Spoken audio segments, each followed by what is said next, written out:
Hello, everybody, and welcome to yet another episode of Joe Knows the 2021 NFL Draft Class. And today we're covering I should say, we are reviewing your Seattle Seahawks and their pretty darn good 2021 NFL Draft Class. And you're probably saying, Joe, what? We only had three picks.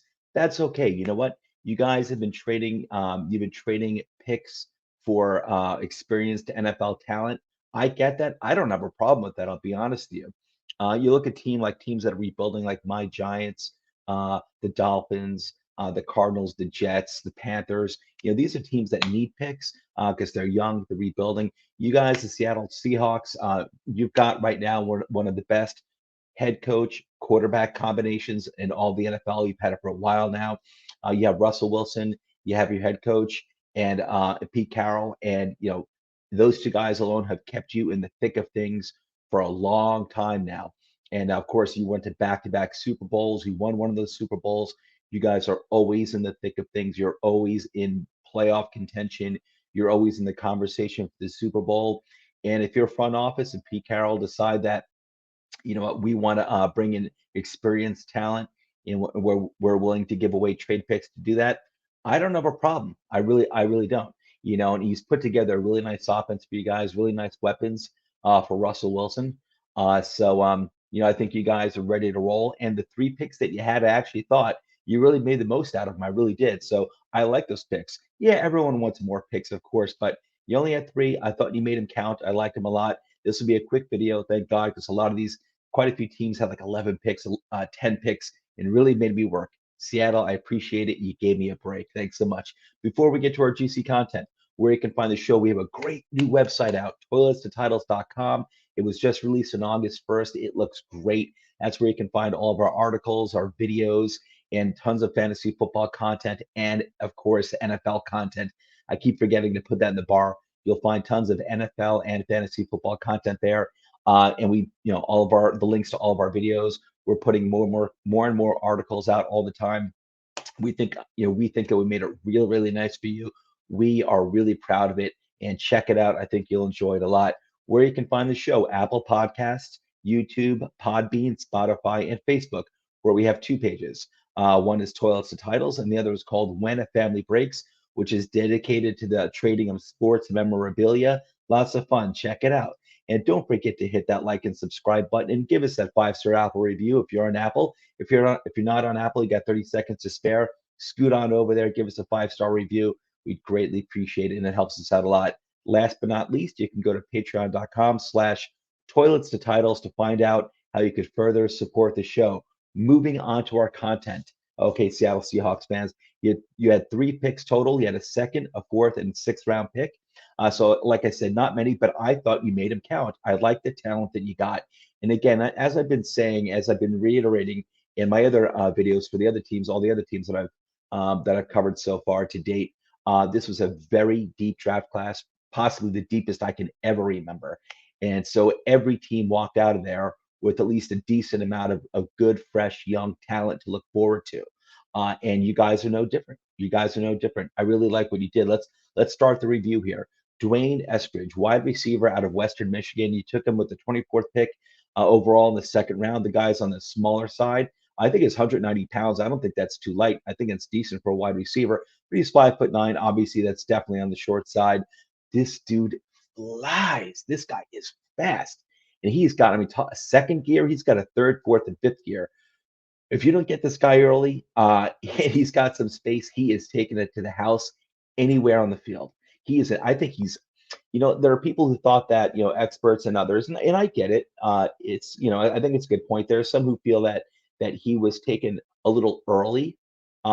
Myself, I don't mind this pick at all at the back end of the second round because I think he's a great complement to the really good wide receivers that you have to the really good wide receivers that you already have in Lockett and Metcalf. And this guy is a really good compliment to them. He's a really good addition. And this guy, you want to have a guy who can take it to the house on any given play. He can do that. This guy is going to be a very, very dangerous slot receiver for you. And he averaged, let's see, so last year, in his final season in NCAA, he averaged 21. I should say for the last 74, his last 74 receptions, he averaged 21.8 yards per reception. That's a boatload. That's a lot. And last year alone, he had touchdown receptions of 72, 76, and 85 yards in 2020. That's very impressive, obviously. So I think you got a dynamic playmaker here who's extremely dangerous. He just added another element to your offense, impressive. And I don't think you took this guy too early because I think he's a perfect fit for your offense. Well done, nicely done. Okay, moving on to the fourth round, Trey Brown, cornerback out of Oklahoma. I think you got yourself a starting a starting slot corner. If not this year, then probably next year. You took him in the back end of the fourth round, the 32nd pick overall in that round. He's 5'10", 185 pounds, definitely on the smaller side for a cornerback, but this guy's got hands. And I don't mean hands as in grabbing. I mean, he knows how to get his hands on the ball. The guy had a nice share of interceptions in college. And I bring that up because not many cornerbacks actually get interceptions. Many cornerbacks are good at, at covering a wide receiver, being up in his grill, being in his face, getting their hands on the ball for a deflection. And that's ultimately the most important thing is you don't want the receiver to get the ball, but interceptions are key at times, and they are a really nice statistic. It's a nice trait to be able to do that. Trey Brown does that. And this guy was also known to be a special teams ace. So you got a guy from day one, his rookie year. Like I said, he's probably not going to start as a slot corner, but he's definitely going to be a starter on special teams. I think he's going to be an immediate, not just contributor, but an immediate difference maker on your special teams. I think you did really well with this guy, Trey Brown.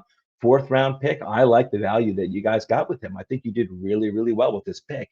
And he's a strong press corner. I like press corners. I like guys who the strength of their defensive game is, being able to stick with the wide receiver one-on-one, and that's what this guy does. So I think you did really well here too. And then your last pick, it was the 24th pick in the sixth round, Stone Forsythe, offensive tackle out of Florida.